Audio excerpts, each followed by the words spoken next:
Salve, salve, aluna e aluno, quem é que está aqui na área? O professor Aprígio, para te convidar a assistir mais uma aula de um conteúdo, de um assunto, de um objeto do conhecimento extremamente relevante e importante, que é controle da pressão arterial. Quando eu penso em controle da pressão arterial, não tem como não dialogar com a ciência farmacêutica, com a ciência médica.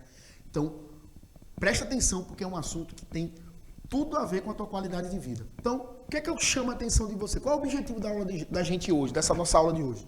É compreender que a pressão arterial refere-se à pressão exercida pelo sangue contra a parede das artérias, dos vasos sanguíneos, né? A pressão arterial, bem como a de todo o sistema circulatório, encontra-se normalmente em um pouco acima da pressão atmosférica, sendo a diferença de pressões responsável por manter as artérias e demais vasos não colapsados. Com qualidade desses vasos tem a ver com essa diferença da pressão que vai estar sendo exercida nele, diferente da que está sendo exercida de forma externa, ou seja, na atmosfera, no ambiente. Isso faz toda a diferença também para a nossa qualidade de vida. Mas compreender, vamos fazer aqui um recorte de uma situação hipotética. Imagina, claro, como eu falei para vocês, esse assunto tem tudo a ver com um conteúdo que é muito importante. Dialoga com as ciências farmacêuticas e a ciência médica, né? Porque, como todo mundo sabe, a importância de você ter um cuidado com sua pressão arterial, né? No sentido que tange a questão da hipotensão ou da hipertensão.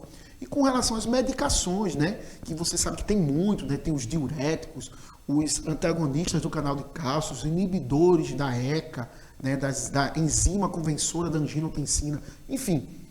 Mas o que eu quero chamar a atenção de vocês é entender qual é a cascata química, quais são os hormônios, quais são os órgãos que estão envolvidos nesse processo de controle da pressão arterial.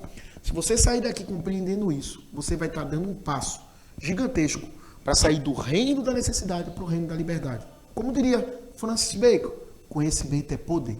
Dito tudo isso, vamos para o nosso próximo slide. Então, suponhamos esse recorte aí. Abre essa imagem aí, por favor, Adriano. Esse recorte. A pessoa foi lá, foi aferir a pressão e viu que estava com a pressão baixa.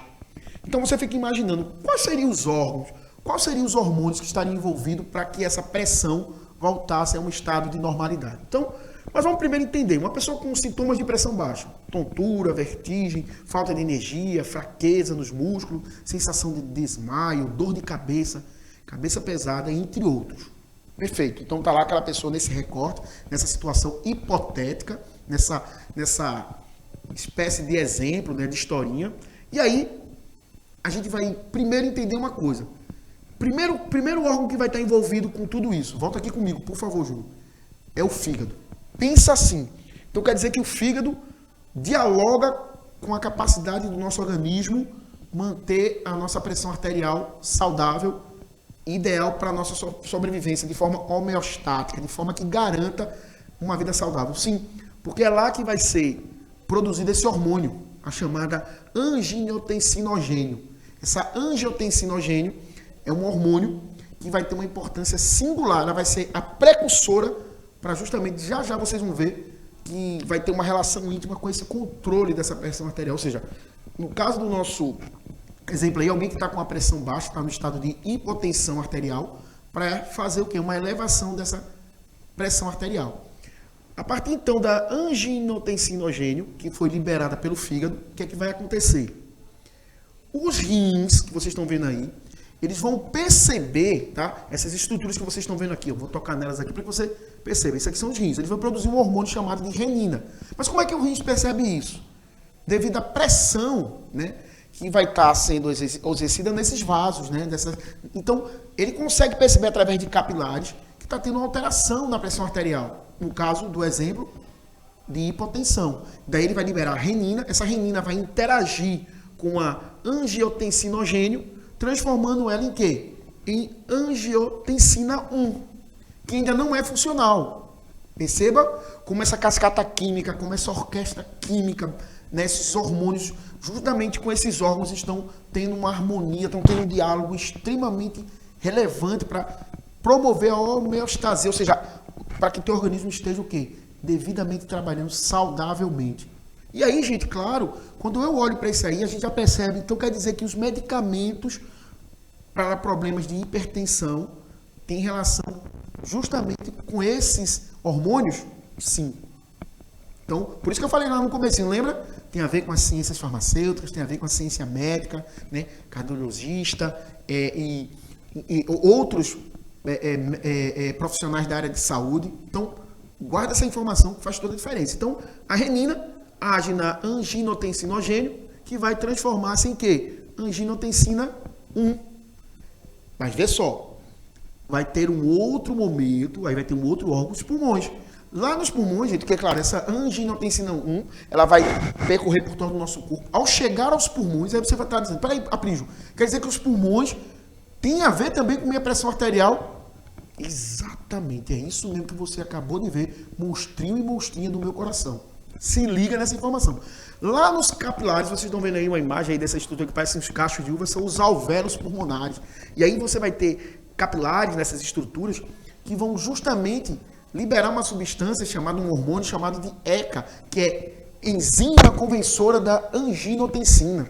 Então, essa enzima, né, conversora da anginotensina, ela vai pegar a anginotensina 1 e vai transformar numa forma funcional, que é anginotensina 2. Vê como essa história, veja como todo esse ambiente que a gente está aqui relatando, que a gente está aqui fazendo essa unitarização, essa categorização desses saberes, são extremamente relevantes para a gente entender como é importante compreender a fisiologia do nosso corpo. Como fisiologia é muito massa, como ciência biológica é muito massa para a gente entender quem nós somos. Presta atenção, daí essa angiotensina 2 vai interagir aonde? Nos vasos sanguíneos, como vocês vão ver agora, fazendo o que a gente chama de vasoconstricção. Eu vou até pedir desculpa a vocês que houve aqui, ó, uma subtração aqui da letrinha. Mas o importante é que vocês entendam. Ela, na verdade, a letrinha, ela ficou aqui, ó. Eu acho que ela ficou brigadinha aqui, brigou com o nome. Mas enfim, mas eu quero que vocês entendam o quê? Que a vasoconstricção, ou seja, esse vaso ele vai ser contraído devido à ação da angiotensina 2. Por quê? Vai aumentar esse fluxo sanguíneo devido ao quê? Vai aumentar a velocidade desse fluxo sanguíneo, que vai fazer o quê? A elevação da pressão arterial. Por isso que, mais uma vez, vocês começam a entender aonde é que os medicamentos agem. Ou seja, é impedir, por exemplo, medicamentos que impedem, por exemplo, a ação da anginotensina 2, fazendo com quê? Para que não ocorra essa vasoconstricção, para que a pessoa tenha, por exemplo, se está no estado de hipertensão, ir para um estado de hipotensão. Então, quando você compreende essa fisiologia, você compreende até o mecanismo de ação de alguns medicamentos. Veja como a nossa aula de hoje está dialogando com a ciência farmacêutica. Preste atenção nisso, porque é extremamente importante aumentar o teu calibre mental, o teu repertório intelectual. E lembra-se, gente, esse assunto está aí para que você visite, que você também possa reverberar com quem você ama e também até com quem você não ama. Porque, gente, conhecimento é poder de transformação social. E aí, ó, quando eu vou... No segundo momento, a angiotensina 2 vai agir aonde? Na região hipotalâmica, no hipotálamo. Aonde? Na região da hipófise. No hipotálamo, vai chegar lá na neurohipófise que vai liberar o ADH, que é o hormônio antidiurético. Ou seja, ele vai reter líquido. Se você retém líquido, a tendência é do quê? Você vai ter também aumento da pressão arterial. Veja como essa angiotensina 2, que é a forma funcional, vai ter uma importância singular para fazer esse controle da pressão arterial. No caso aí, para a elevação dela. Presta atenção nisso. Por isso que existem os medicamentos chamados de diuréticos. Né? Talvez você já pode ter ouvido falar de um medicamento chamado de hidrocortiazida, né? Amiodarona, né? Furosemidas, que são chamados diuréticos. Mas se liga como esse hormônio ele tem a ver com o quê? Para manter a nossa pressão arterial, ou seja, o hormônio antidiurético ele retém esse líquido, fazendo o quê? Promovendo, graças à ação da anginotensina, que é esse, vamos dizer assim, esse sinalizador hormonal químico para dizer, libera ADH para reter líquido, para justamente manter a pressão arterial elevada ou ideal para o que se espera, para o que se deseja. E aí, a gente não podia deixar também de falar das suprarrenais, que são essas estruturas aqui em cima do rim, gente, parecem umas cabeleiras, né? Estilo assim, Black Power, né? É só chamar a atenção de vocês como é importante essas glândulas. Por quê? Claro, elas têm várias funções, mas uma delas, com a ação da angiotensina 2, vai liberar aldosterona, que vai ter uma função direta de retenção de sais minerais, de sais, principalmente o sódio. Por isso que, mais uma vez, quando eu penso em sódio, eu também vou pensar em quê, gente? Aumento de pressão arterial. Porque quando eu tenho mais retenção de minerais no meu corpo, de sais, desses sais minerais, sódio, potássio e outros, consequentemente, eles vão ter relações íntimas com o quê? Principalmente o sódio, para a elevação da pressão arterial. Veja como todo esse saber, todo esse conteúdo, ele fortalece, ele te dá a oportunidade de entender como a fisiologia do teu corpo, como essa cascata química, como essa orquestra química tem a ver com a tua qualidade de vida. E aí, eu não poderia deixar de falar nesse momento, né? Você precisa saber. E aí, talvez você esteja se perguntando, o que é que eu preciso saber? É exatamente isso aqui. Hipertensão. Já que a gente falou, né, nesse primeiro momento, naquele primeiro momento da nossa aula, a gente iniciou, né, aquela nossa protofonia, né, naquela nossa abertura, a gente falou lá de hipotensão, nada mais do que falar agora de hipertensão, que é algo que, se a gente não se cuidar, que é uma doença silenciosa, mas que mata muito, não só no Brasil como no mundo. E tem a ver, gente, com questões comportamentais e nutricionais.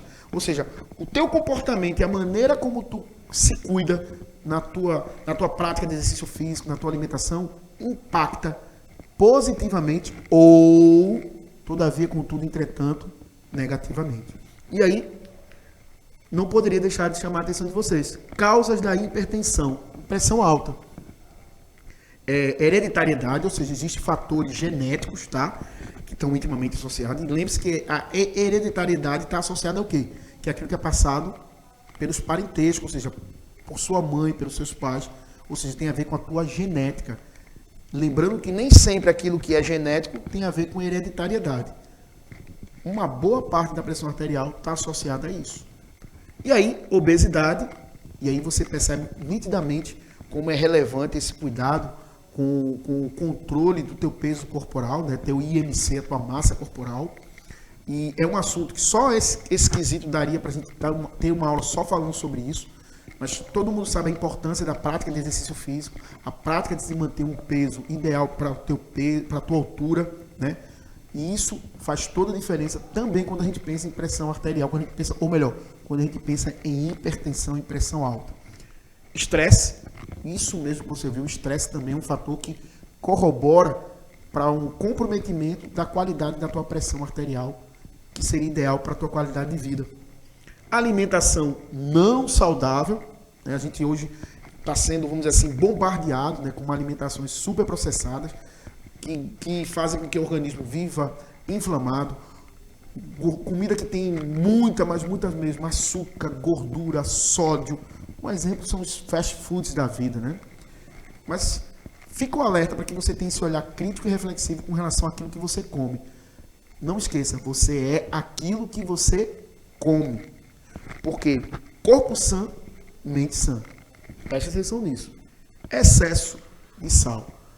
A Organização Mundial da Saúde, gente, declara com letras garrafais: o brasileiro consome muito sal. Se você for ver as estatísticas, é algo assustador.